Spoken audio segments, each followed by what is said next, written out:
joining me is a very special guest tonight. The wonderful, magnificent Gayle Jordan is with me in studio today. Gayle, how are you doing? I'm fine, thank you. What a joy and a pleasure and a privilege it is to be here. Oh, thank you. Well, in case you don't know who Gayle is, you're missing out. Gayle is the executive director of the Recovering from Religion Foundation, which those of you who remember, we had Daryl Ray on, who is also a member of that organization as well a few weeks ago. She's a marathon runner. She's a politician. She gets shit done. I mean, she's just a Wonder Woman, and I am just so ecstatic for you to be here tonight. Oh my gosh, I hope I live up to those expectations. Absolutely, she does. She's going to blow your mind. It's amazing. So yeah, Gayle, so recovering from religion is something we've talked about on here before, but maybe if you want to kind of give a brief synopsis for those of us who are joining for the first time. Sure. Yeah. As you mentioned, you've had Daryl Ray on the program before. Daryl is not only the president of the board, but he's the founder of Recovering from Religion. About 10 years ago, Daryl saw a need for an organization where people could have a little extra time and space to unpack the baggage that sometimes accompanies doubting and leaving one's religion. Yes. And so we started out with just an idea, and now we've grown to a tremendous organization, and I'm excited to talk about our programs and the different features that we have. But that's it in a nutshell. Our mission statement is pretty straightforward. We provide hope, healing, and support to people who are struggling with issues of doubt and non-belief. Yes. And boy, do you. And so we'll just jump right into it. I have a story. So the first time I met Gayle was over a year ago now. It was in American Atheist 2018. I was introduced to you through Anthony Magdabosco, and Daryl Ray was having an apartment party thing there, and I got to meet all these fucking. It was like first time meeting all these like well-known people, and I'm just like this guy here, just like yeah, whatever. Then we met again that summer at the Secular Student Alliance Conference, the SSA, which is a college organization for secular students who want to be secular and talk about secularism and what that means. And you were there promoting Recovering from Religion. Sure, tabling, yes. Tabling for that. And we got to chat again and meet up. And then I was doing a conference talk that Saturday. It was my very first conference talk. I was very, excited, but also a little nervous. And I got a text from my mom.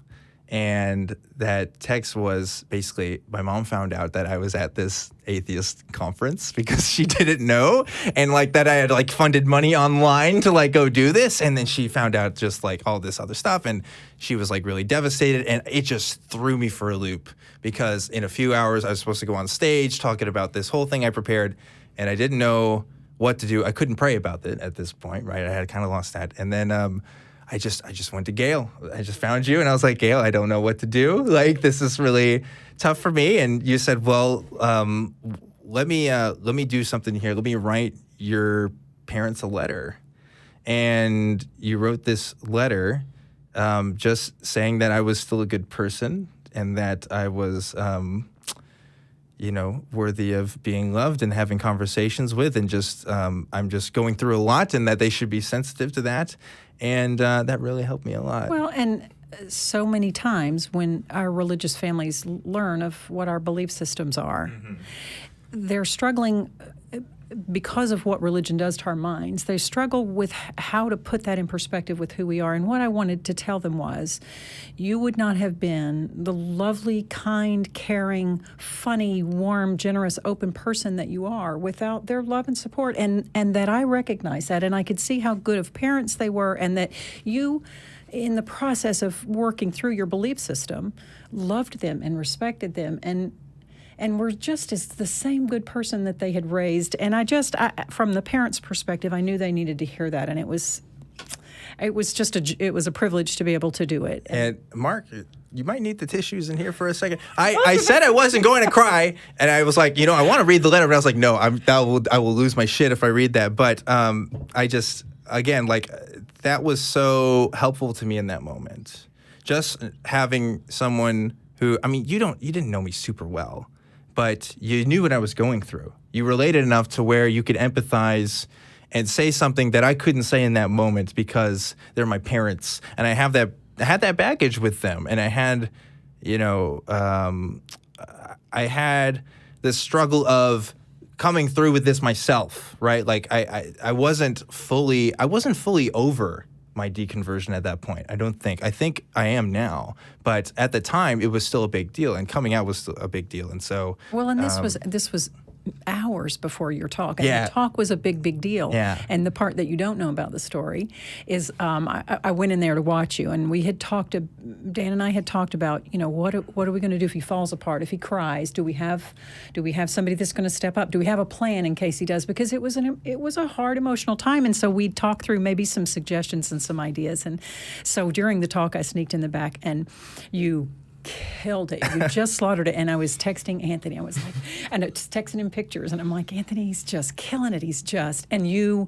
There was not a moment when you lost control, or when I felt like, oh, we got to jump up there. Somebody's got to step up. And, never once. You were composed, and you did a great presentation. I was so proud of you. And the whole time I'm like, Anthony, he's just killing it. Man, I did not know that part about that story. Wow.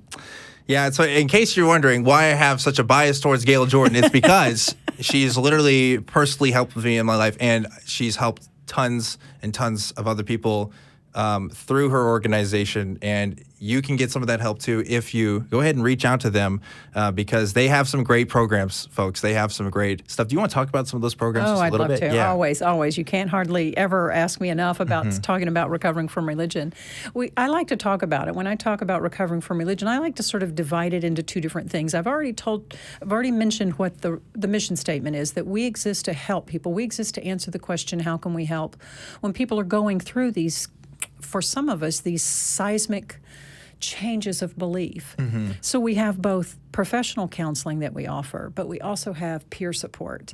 Our professional counseling is our secular therapy project. Sometimes when we go for therapy, those of us on the secular side of things, you walk into the office and you've tried to do your research, and there's no crosses on the wall and there's no Bible verses on the ad, and yet you get in and you're sometimes 1 and 2 and 3 and 4 sessions in, and you hear that you have a spiritual problem, that you need to find a church community, that you need to hit your knees, all of that. Everybody that has had that experience knows exactly what I'm talking about.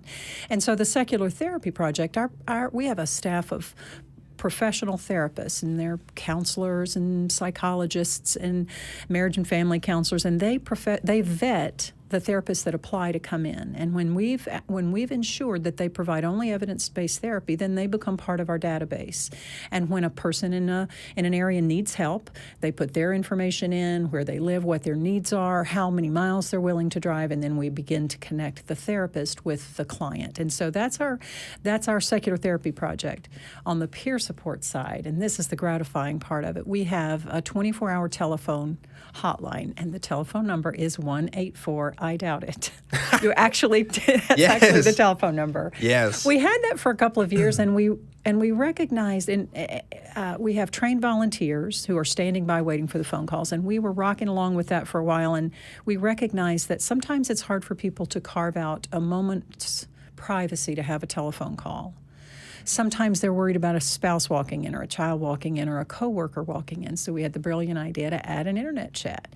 And what happened when we did that, our telephone system was US-based. Our internet chat opened us up to anybody in the world who has access to the internet. So we call ourselves a global organization. We are completely a 100% volunteer organization, from Daryl to me to the newest trained volunteer. And almost everybody does this because we are paying it forward, so to speak. And so I still take calls and chats because it keeps me grounded in what we do. So those are two big components of what we do. And in addition to that, after they've had a talk with a trained agent, they're invited to join our online community. And it's in there that they self-select the community, the sub-communities that they wish to belong to. It might be military, it might be LGBT, it might be Baptist, whatever it is that they want, whatever community they want to be a part of. And then they enter that channel, so to speak, with folks that are on a similar journey, people that are similarly situated, and it's there that you watch the relationships develop. They share their stories about coming out. They share their stories about their lingering fear of hell. They share their stories about, well, how do I become a moral person? It's a wonderful addition to what we're able to provide to them. And then the fourth piece of our peer support are our local support groups. When we have a volunteer, again, a volunteer, we provide training. We underwrite the cost of a a meetup site, and those folks then hold support groups in the library on a Sunday afternoon or a Tuesday night or whenever it is that they choose to schedule it. And sometimes it's 4 people and sometimes it's 12. Sometimes they meet once a week, sometimes once a month. Every group is independent, and they figure out how they want to meet. And that's our support. That's our local support group system. So that, once again, is the 35,000 foot view of what we do. Yeah, like there's, and that she's right. Like it is a 35,000 foot view because there's even more programs than that and more events and like upcoming stuff that's even happening. Like, but definitely just go check out the website. We'll have links to it in the description, of course. And if you're watching in the chat, somebody can probably link that for us as well, because it's definitely something you should look into, whether you have to for yourself or for other people, because you guys do a lot. We do a lot. Yeah, we do a lot. And I'll I'll probably make this commercial about 6 or 7 times while we're talking, but we're always looking for volunteers. Yes. This is as close to you as you can get to what we call armchair activism. You can do this from the comfort of your own home while you're answering your emails. If a chat pops up and you think you can spend a few minutes talking someone down off the ceiling, then you're able to do that. We don't have minimums. We don't have shifts. We don't demand a lot of your time. We just allow you to give what you think you can give to the folks who so need it. For sure, for sure. Well, this is a call-in show, folks. In case you're new to this, we do this live at 7 o'clock every week. We have some calls in the line right now, almost ready to go. But if you're watching this right now, we still got a few extra spots, so go ahead and give us a call right now. But before we go into the calls, there is something else I did want to talk about, and that is kind of the other thing that you do or did and still doing. You ran for office in the state of Tennessee openly as a woman and as an atheist. Can you talk about that a little bit? Because I cannot imagine what that must be like. You know what? It's exactly what you imagine it would be like. Tennessee's a lot like Texas in that way. In fact, I have a talk about that. I have a presentation about it. The Tennessee Republicans did me the favor of freaking the freck out whenever I ran. Man. And so when they sent flyers, they pulled quotes out of podcasts. Of course, when you're an open atheist, you've said it all. You've said it all. You've said, you know, even if God existed, it's an immoral system, and I don't choose to follow it. I mean, whatever it was I said, they pulled it out. They made flyers of it. They sent it out. So I have a whole talk about it. But it was ultimately, it was a fabulous experience, and it was fabulous for a lot of reasons. Not the least of which is you recognize the importance of being visible. You recognize how important it is to normalize atheism, to be visible, to be a normal, regular. I'm a mother and a grandmother and a lawyer in my small town. This is who I am, and we care as much about running for office as other folks, and we care about people's well-being. And here's the thing. So I remember seeing some of the stuff they were coming up with you, because I think I saw it on Twitter and some other places, and like, you know what it was? Like, I sensed fear. That's what it really was, because you are a strong, powerful woman, and you do not believe in God. And I cannot imagine a guy, just a straight white male politician in the state of Tennessee in whatever party you make of. That scares the crap out of people. They were not happy about that. They were not happy about it at all. And it was the entire party. It wasn't just my opponent. My opponent was not terribly popular, and so he needed some serious help. And they brought out the proverbial big guns. I mean, the lieutenant governor and the chairman of the state party, and they just came after me. Yeah, they did. You know, the flyers they sent had distorted pictures of my face. I mean, it was everything they could do. It was so ugly. And that's what's so, because I know you personally, I have that privilege of knowing how just wonderful and sweet you are, and seeing that, because I want to be angry at it, but it's just funny to me. Honestly, I guess I hope that you think that it's just funny for you. I can't imagine having that much concentrated efforts to tear someone down. Like, I don't know what that's like personally but like just to. But I don't know. To me, it's just like they're just joking. Like, they're not even real. You know what I mean? I don't know. So running in Tennessee, it's relatively easy. And let me add this disclaimer here: my political views belong only to me. Both Recovering from Religion and ACA are nonprofits, and my political beliefs that I'm sharing here belong only to me. The campaign I ran running as a Democrat in Tennessee, we're in a mess in Tennessee. We have a Republican supermajority, and have for about 10 years, and we didn't expand Medicare. Our education is underfunded. Every possible thing that the Republicans like to do, they have done in Tennessee. And so the campaign was pretty straightforward. There was one little tiny radical piece. I ran on a pro-cannabis platform because Tennessee's the third most effective state with the opioid epidemic. We get no relief with any ability to use cannabis in any form, and so we even that was not even radical, but that was part of it. And you would have thought that I ran on a campaign of goat sacrificing because Oh yeah, no, like it was. I can't remember any specifics, but it was just ridiculous. Some of the stuff. It was just like you always see the nasty political ads on TV and stuff, but I guess it did hurt just a little bit to see like, oh, that is somebody I know. Like I wish you weren't saying that about this great wonderful person, but I don't know. Like it did open up a new side to me when it's like, oh, people can really just say anything. Yeah. And you learn that you armor yourself a little bit. You know what it is. You know that it's not personal. You know that it's about the position and not necessarily the person. They made it personal. They came after me personally, and but I knew where it was coming from. So I don't know. It helped me to manage. So just to ask, like, did your personal life afterwards, did that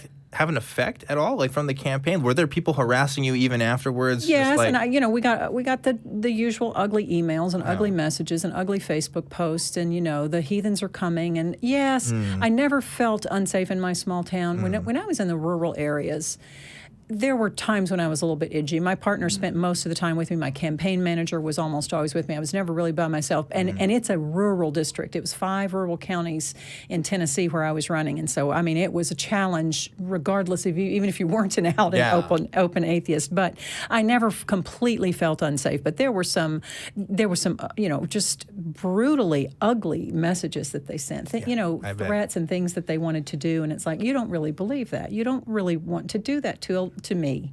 It's just you want to be as ugly as you can because you're so angry and hurt. Wow. Yeah, I can't imagine. I'm so glad that your personal safety was ultimately kept intact for all that, because, gosh, I don't know if you could say the same thing if you did that 20, 30 years ago. Oh, I can't imagine. I think about that so often, the people that have come before us, on whose shoulders we stand, and what it would have been like just even generations ago to have been like we are now, open, and I'm out, and this is who I am. And I can't imagine. Having opinions out there in the public, my goodness. We can't have that. Not in this country. Especially not with girls. No. Women aren't allowed to run for office.